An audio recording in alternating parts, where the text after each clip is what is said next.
का बाप का मौत का बचा ही और तू बीच में ऐसे। खज़ीम नीम हाजी मुश्ताक।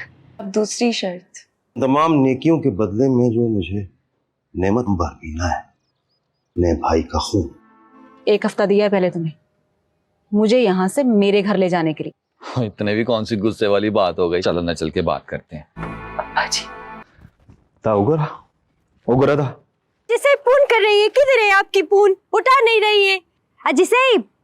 अजी काबली पुलाव की अगली किस्त आखिरी किस्त होने वाली है। उसमें हम देखेंगे कि हाजी साहब बारबीना से कहते हैं कि मेरे घर वालों ने तुम्हारे साथ बहुत बुरा सलूक किया है, इन्होंने तुम्हें कोई फूलों के हार नहीं पहनाए जो तुम्हें इनकी तकलीफ हो रही है। तो बारबीना कहती है कि वो हमारे अपने हैं, मैं उनके लिए माशरे में बेइज्जती की वजह बनी थी, इसलिए वो मुझसे नफरत करते थे, लेकिन है तो वो हमारे अपने ना। तो हाजी साहब कहते हैं बारबीना आखिर तुम इतनी हमदर्द क्यों हो? तो बारबीना मुस्कुरा कर रह जाती है। बारान बारबीना को लेकर कहीं जा रहा होता है और उसे कहता है कि मैं आज भी तुमसे मोहब्बत करता हूँ। तो बारबीना कहती है शर्म करो, मैं अब किसी की बेटी और बहन नहीं हूँ, मैं हाजी मुश्ताक की बीवी हूँ। तो वो कहता है कि मैं सिर्फ तुम्हारे लिए रुका हुआ हूँ। तो बारबीना कहती है वापस चले जाओ क्योंकि मैं तुम्हारी जिम्मेदारी नहीं हूँ, मैं हाजी मुश्ताक की जिम्मेदारी हूँ और मेरे साथ बहुत अच्छा सलूक करता है। आयशा हाजी साहब से काफी नाराज है, वो कहती है कि अगर बारबीना को कबूल करवाना है तो मेरी 2 शर्तें हैं। हाजी साहब उसकी शर्तें सुन लेते हैं। शमीम हाजी साहब से माफी मांगने आती है तो वो कहते हैं कि इतनी सारी मुश्किलात के बाद जो मुझे नेकी बारबीना की सूरत में मिली है उसके बदले में तुम्हें अपने भाई का खून माफ करता हूँ। तो शमीम बुरी तरह रोने लग जाती है। बारान बारबीना का बाजू पकड़ लेता है और उससे कहता है कि ये देखो मेरे जख्म, जिन लोगों ने मुझे अगवा किया था उन्होंने मुझे बहुत तकलीफें दी हैं, मैं तुम्हारी याद में और तुम्हारी सोच में ये सब बर्दाश्त करता रहा हूँ, मैं सिर्फ तुम्हारे लिए जिंदा हूँ, चलो हम वापस चलते हैं। तो बारबीना के तन बदन में आग लग जाती है, वो बारान को झिड़क देती है। आयशा हाजी साहब को बता देती है कि बारान का चक्कर चल रहा है। तो हाजी मुश्ताक को यकीन नहीं आता, लेकिन जब वो अपनी आंखों से देखता है तो उसे यकीन आ जाता है। वो बारबीना को बुलाता है तो बारबीना काफी लेट आती है। तो हाजी साहब चुप कर जाते हैं। बारबीना बार बार पूछती है हाजी साहब क्या बात है, बोलते क्यों नहीं? तो हाजी मुश्ताक कोई भी लफ्ज नहीं निकालता। क्या हाजी मुश्ताक को पता चल चुका है कि बारबीना का पहला शोर बारान है? बारान के आने के बाद हाजी मुश्ताक और बारबीना के रिश्ते की क्या अहमियत रह गई है, ये सारी चीजें हमें अगली किस्त में नजर आएंगी। उम्मीद है कि इस ड्रामे का अख्ताम कर दिया जाएगा। वैसे ग्रीन वाले इस ड्रामे को काफी लंबा खींच रहे हैं, लेकिन उम्मीद है कि बहुत जल्द इस ड्रामे का हैप्पी एंड हो जाएगा।